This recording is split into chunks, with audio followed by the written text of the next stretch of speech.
રાજ્ય સરકારે પ્રાથમિક માધ્યમિક અને ઉચ્ચતર માધ્યમિક શિક્ષણ બોર્ડ દ્વારા પ્રસિદ્ધ કરવામાં આવતા શાળાકીય પ્રવૃત્તિ કેલેન્ડરમાં દિવાળી વેકેશનની તારીખ જાહેર કરવામાં આવી હતી, જેમાં રાજ્ય શિક્ષણ વિભાગે પરિપત્ર જાહેર કરીને શાળાઓમાં દિવાળી વેકેશન ગત 28મી ઓક્ટોબરથી આગામી 17 નવેમ્બર સુધીનું એટલે કે કુલ 21 દિવસનું જાહેર કર્યું હતું, પરંતુ રાજકોટ શહેરની મોટાભાગની ખાનગી શાળાઓએ સરકારના આ પરિપત્રનો ઉલાળ્યો કરીને ગત તારીખ 5 નવેમ્બરથી જ શાળાઓમાં શૈક્ષણિક કાર્ય શરૂ કરી દેવામાં આવતા ખાનગી વિદ્યાર્થી જગતમાં ઉહાપો મચ્યો છે. તો શાળાઓમાં શૈક્ષણિક કાર્ય શરૂ કરવા બદલ રાજકોટ શહેરના યુનિવર્સિટી રોડ ખાતે આવેલા શક્તિ સ્કૂલ ખાતે કોંગ્રેસ દ્વારા વિરોધ પ્રદર્શન હાથ ધરવામાં આવ્યું હતું અને ઉગ્ર સૂત્રોચ્ચાર દ્વારા વિરોધ પ્રદર્શન કરવામાં આવ્યું હતું, તેમજ શક્તિ સ્કૂલ કોંગ્રેસના કાર્યકરો દ્વારા બંધ કરવામાં આવી હતી.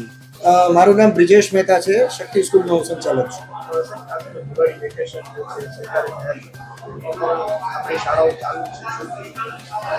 સાહેબ, વારંવાર અમને પેરેન્ટ્સ તરફથી એવું દબાણ કરવામાં આવતું હોય છે કે અમે તમને આટલી બધી ફીસ પે કરીએ છીએ, તો બાળકને જ્યારે તકલીફમાં હોય, બોર્ડ એક્ઝામ નજીક છે, ત્યારે તમારી જવાબદારીમાં આવે કે એમને હેલ્પ કરવું જોઈએ.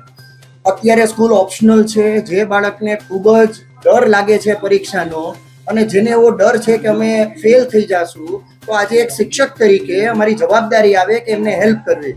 ઘણી બધી શાળાઓ કદાચ એવી હશે કે જે પોતાનું પરિણામ ઊંચું લાવવા માટે, પણ અત્યારે જે બાળકો આવે છે એ બધા એવા બાળકો છે કે રમતના કારણે, ઇમેચ્યોરિટીના કારણે કદાચ આખું વર્ષ એમને ધ્યાન ન દીધું હોય, અથવા તો કોઈ બાળક નબળું હોય, એને સમજાણું ન હોય, પૂછી ન શક્યું હોય, તો હવે એને એવું લાગે છે કે ભાઈ મારે ભણવું છે.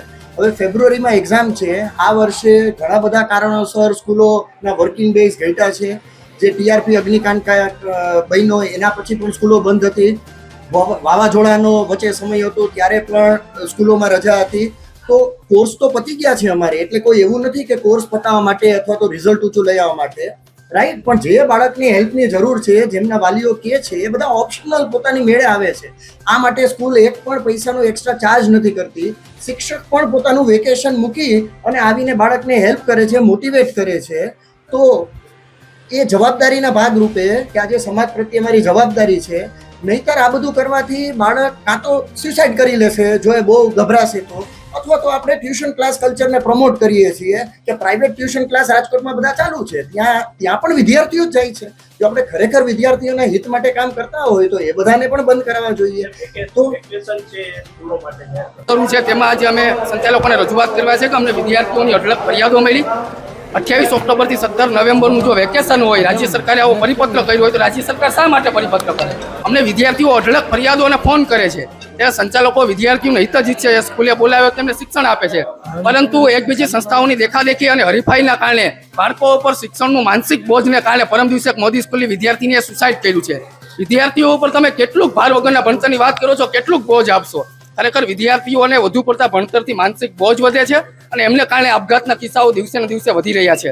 અમારો હેતુ વિદ્યાર્થીઓને માનસિક ત્રસ્તથી બહાર લાવવાનો છે અને વિદ્યાર્થીઓની ફરિયાદના આધારે અમે ગઈકાલે જિલ્લા શિક્ષણ અધિકારીને ફરિયાદ કરી હતી ને આજે સ્કૂલ સંચાલકને રજૂઆત કરીને બાળકોને છોડાવવા આવ્યા છે. Bureau report CN24 news. હવે જુઓ દેશ દુનિયાની તમામ ખબરો તમારી આંગળીના ટેરવે. ઉઠાવો મોબાઈલ અને Google Play Store પરથી ડાઉનલોડ કરો અમારી CN24 ન્યૂઝ મોબાઈલ એપ.